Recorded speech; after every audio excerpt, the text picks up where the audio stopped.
He was too dangerous to be kept alive. Yes, but he was an unarmed prisoner. I shouldn't have done that. It's not the Jedi way. It is only natural. He cut off your arm, and you wanted revenge. It wasn't the first time, Anakin. Remember what you told me about your mother and the Sand People? Clearly, the brutal death of Anakin's mother was a gift to Palpatine in his efforts to turn the young Jedi to the dark side as his apprentice, one that Palpatine exploited to no end.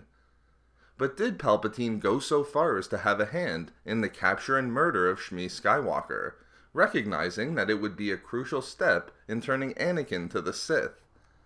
Based solely on circumstantial evidence, the question seems to undoubtedly be yes, given the importance that the murder of Shmi had on eventually turning Anakin to the dark side.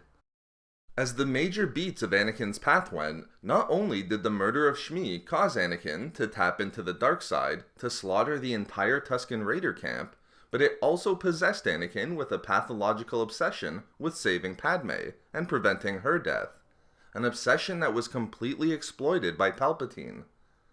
But this circumstantial evidence alone is not definitive, as other evidence exists to show why the death of Shmi occurred exactly as Cliegg Lars said that it did, with no outside influence from Palpatine. In this video expose, I will explain whether Anakin's mother, Shmi Skywalker, was killed by Palpatine. I'll start with the most important piece of evidence first, that suggests that Palpatine did not have a role in the murder of Shmi, but was merely fortunate to have the event occur in regard to his goal of turning Anakin. If one is to believe that Palpatine had a hand in Shmi's murder, circumstantial evidence would suggest that Palpatine recognized that Anakin struggled with his attachments to others and his desire to save them. Thus, he orchestrated the death of Shmi to push Anakin further into this struggle, particularly regarding Padme, thereby creating the elements to turn the Jedi to the dark side. However, the novel Dark Lord: The Rise of Darth Vader suggests that Palpatine never had such a plan, or such perfect knowledge of the situation, which makes sense given that at the same time, Palpatine is preparing to move the galaxy towards full-scale war, in furtherance of the Sith plan to destroy the Jedi and the Republic. As stated in the novel, following the murder of Anakin's mother, Anakin had secretly married Padme. When he had learned of that marriage, Sidious knew for certain that Anakin's pathological attachment to her would eventually supply the means for completing his conversion to the dark side. There are a few important points here. First, to give some context, the quote comes from Palpatine looking back on the details that had previously occurred only weeks after Revenge of the Sith. Although Palpatine describes his role in increasing Anakin's attachment to Padme, he makes no mention of a potential role he could have had in the murder of Shmi. But even more important in my opinion is the fact that the quote makes it clear that there was no grand scheme on the part of Palpatine to first deprive Anakin of his mother through her murder, and then to increase Anakin's obsession in saving Padme. The novel makes it clear that Palpatine had no idea that Shmi's death was so valuable in pushing Anakin to the dark side. He didn't even recognize with certainty that Anakin's attachment could supply the means to convert him to the dark side until after Shmi's murder, and to be even more accurate, until after learning of Anakin and Padme's secret marriage on Naboo.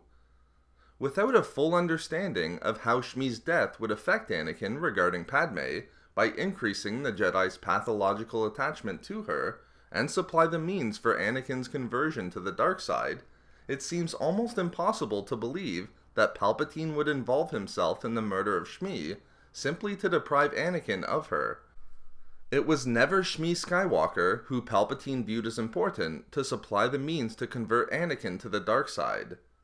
Palpatine only recognized that Anakin possessed an attachment to Padme strong enough to facilitate his fall after the murder of Shmi. Therefore, Palpatine was simply not part of a grand conspiracy wherein he first murdered Shmi to create a pathological attachment to Padme. Palpatine's conspiracy in this regard came after Shmi's death, as the Dark Lord did not have such perfect knowledge of the situation. In my opinion, Palpatine acting outside and uninvolved in the murder of Shmi works much better from what we know about Anakin's character. The attachment that Anakin has to his mother, and also with Padme, are completely inborn and natural to him, a product of Anakin's early life as a slave, the failures he undergoes from a perceived inability to act in the interests of those he loves, and the emotional connections he legitimately makes with those closest to him. Such a character doesn't need a Dark Lord to drive him deeper towards pathological attachments. Anakin did that to himself, and Palpatine was simply intelligent enough to recognize them and take advantage. Just like Palpatine didn't create the corruption inherent within the Republic, nor the weaknesses that had grown within the Jedi Order, but merely took advantage of both, Palpatine didn't create the vulnerabilities within Anakin, but exploited them after the fact. The quote from The Rise of Darth Vader makes this clear. But there's another important point to consider. Why should we disbelieve the story of Shmi's murder as understood by Cliegg Lars and passed along to Anakin in Attack of the Clones? It was just before dawn. They came out of nowhere, a hunting party of Tusken Raiders. Your mother had gone out early, like she always did, to pick mushrooms and grow them in the evaporators. From the tracks, she was about halfway home when they took her. Those Tuskens walk like men, but they're vicious, mindless monsters. 30 of us went out after her. 4 of us came back. I'd be out there with them, but after I lost my leg, I just couldn't ride anymore. Until I heal. I don't want to give up on her, but she's been gone a month. There's little hope she's lasted this long. From what we know about the Tusken Raiders of Tatooine, it's extremely likely that Shmi did fall victim to the actions of the Tuskens. A culture of nomadic, sentient beings, the Tuskens were extremely hostile to local settlers. Settlers were vulnerable to savage attacks and raids from the Tuskens, particularly those living exactly where the Lars homestead was located. They were known throughout the galaxy for their viciousness and barbaric ways. But one of the most brutal and cruel actions of the Tuskens was a ritual that formed the foundation of their culture, a ritual known as blood rite. The blood rite was a ritual that most Tusken tribes took part in. In order for the youth of Tusken society to prove themselves, an adolescent was called upon to capture a creature on Tatooine and torture it fatally with known techniques that would ensure the torture and pain would last for weeks until death. Importantly, although most Tuskens would torture a creature such as the dewback, the greatest status and prestige went to those who were able to perform the blood rite upon a sentient being, allowing them to ascend into adulthood with great prominence. The circumstances of Shmi's death correspond perfectly with the Tusken blood rite ritual. The wounds present upon Shmi when Anakin finally found her are certainly consistent with torture, and the fact that the blood rite was performed to last for weeks would have formed the basis for the dreams and warnings that Anakin felt regarding his mother in the weeks leading up to her death. Given that the Tuskens were extremely hostile to off-worlders and really only trusted those within their own society, it seems much more likely that the Tuskens engaged in the torture and murder of Shmi as part of the blood rite ritual than under the instructions of Palpatine or his representative. Coupled with the quote from The Rise of Darth Vader previously mentioned, it seems more likely that Shmi was a victim of the Tusken blood rite rather than a victim of Palpatine.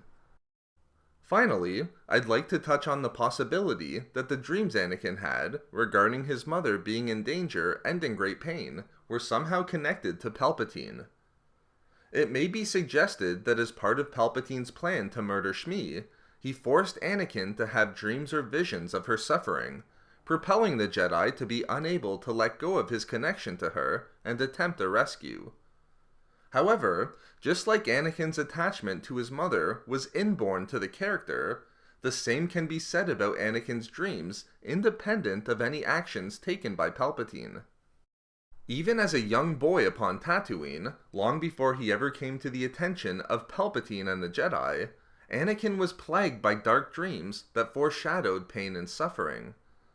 One particularly nightmarish dream that haunted a very young Anakin foreshadowed his fall to the dark side to become Darth Vader, where an Anakin was trapped within a cube, unable to free himself except from the inside, meaning only Anakin could free himself from his own incarceration. Again, clearly a reference to Darth Vader. But other dreams weren't so dark. As a very young child, and long before meeting Palpatine, Anakin had dreams that foreshadowed his being freed by Qui-Gon and rescued off of Tatooine, as well as his meeting of Padme, who first appeared in Anakin's dream as an angel.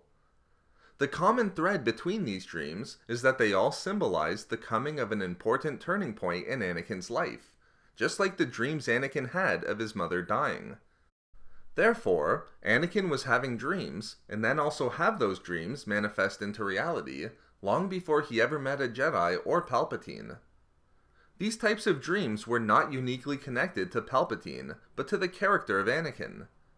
They represented some of the best and most important parts of his life, but also his greatest fears and failures, seeds that would ultimately turn him to the dark side. Outside of any direct evidence demonstrating Sidious's involvement with the dreams, it's more likely that his dreams regarding the suffering and death of his mother were independent of the Sith Lord, similar to those he had as a young boy on Tatooine that symbolize crucial turning points in his life. So there we have it. Why Palpatine was not directly involved in the murder of Anakin's mother, Shmi Skywalker. We love making these videos, so why not subscribe for more fun Star Wars theories and discussions? Also, if you enjoyed the video, think about giving a like or leaving a comment. If not for me, for sometimes just getting a bit lucky.